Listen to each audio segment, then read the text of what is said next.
तर आपण या ठिकाणी क्वेश्चन नंबर 30 सॉल्व करणार आहे. A musical instrument X produces sound waves of frequency N. तर एक्स हा म्युझिकल इन्स्ट्रुमेंट दिलेला आहे जो साऊंड वेव्ह प्रोड्यूस करतो आहे ज्याची फ्रिक्वेन्सी एन इतकी आहे. अँड ॲम्प्लिट्यूड ए, त्याची जी ॲम्प्लिट्यूड आहे ती किती येतं ए इतकी. Another musical instrument Y produces sound waves of frequency N divided by 4. दुसरा एक म्युझिकल इन्स्ट्रुमेंट आहे वाय जो साऊंड प्रोड्यूस करतो ज्याची फ्रिक्वेन्सी आहे N divided by 4. The waves produce by both the instrument have equal energies. तर या ज्या दोन्ही वेव्ह जे साऊंड प्रोड्यूस करत आहेत दोघांची एनर्जी मात्र इक्वल आहे. The amplitude of wave produce by instrument Y will be. तर वाय इन्स्ट्रुमेंट जे आहे त्याच्यात ॲम्प्लिट्यूड किती असणार आहे ते आपल्याला या ठिकाणी फाईंड करायचं आहे.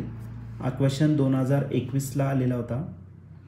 याच्या 4 ऑप्शनपैकी पहिले जे ऑप्शन आहे ए ते आहे 2A, बी ऑप्शन आहे A, C option 4A, D option 3A. तर या 4 ऑप्शनपैकी या क्वेश्चनचं करेक्ट आन्सर काय असणार आहे. चला तर याला सॉल्व करूया आणि मग डिसाईड करूया. तर या क्वेश्चनमध्ये आपल्याला एक म्युझिकल इन्स्ट्रुमेंट दिलेला आहे एक्स, तो प्रोड्यूस करतोय साऊंड वेव्ह, त्याची फ्रिक्वेन्सी एन इतकी दिलेली आहे आणि ॲम्प्लिट्यूड ए इतकी दिलेली आहे. ओके, गिवन लिहू.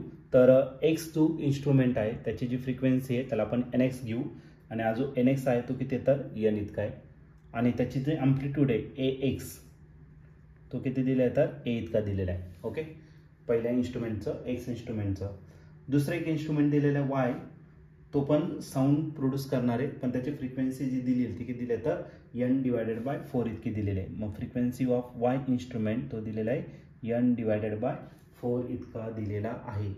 ओके, आणि आपल्याला त्या दोघांची जी एनर्जी आहे ओके त्याचे दोन वेव्ह प्रोड्यूस होणारे एनर्जी तुम्हाला इक्वल दिलेली आहे.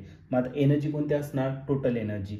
मग total energy of X is equal to total energy of Y.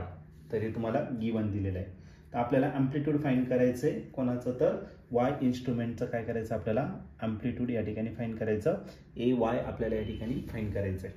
Okay, तर सर्वात पहिले आपल्याला दिलेली कंडिशन काय, एनर्जी जी आहे टोटल एनर्जी एक्सची आणि वायची कशी येतात सेम आहे.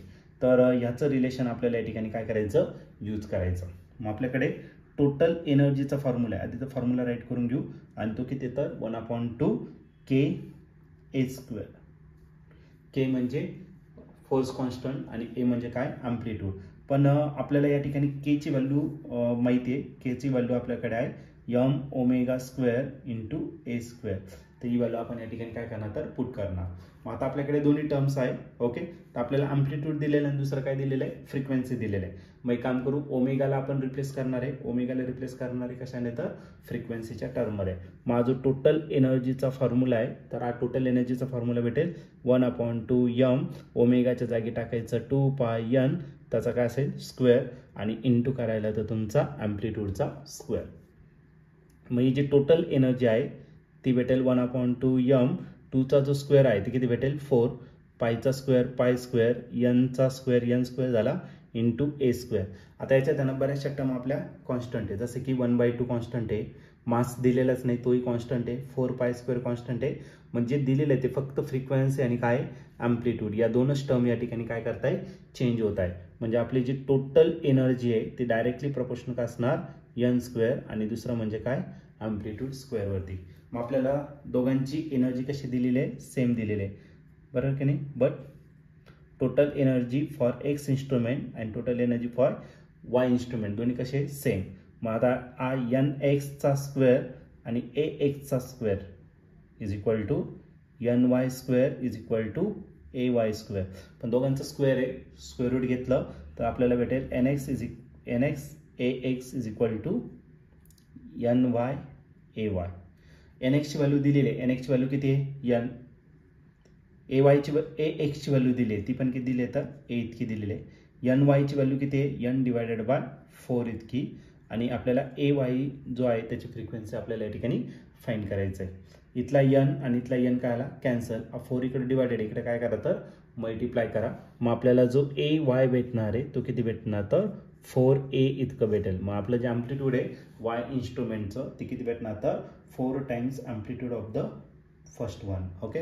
आणि या ठिकाणी ऑप्शन जर बघितलं तर ऑप्शन नंबर सी जो आहे तो या ठिकाणी आपला या क्वेश्चनशी करेक्टली मॅच होतोय. मग या क्वेश्चनचं जे आन्सर असणार आहे तो ऑप्शन सी. आणि ऑप्शन सी म्हणजे काय, AY = 4a.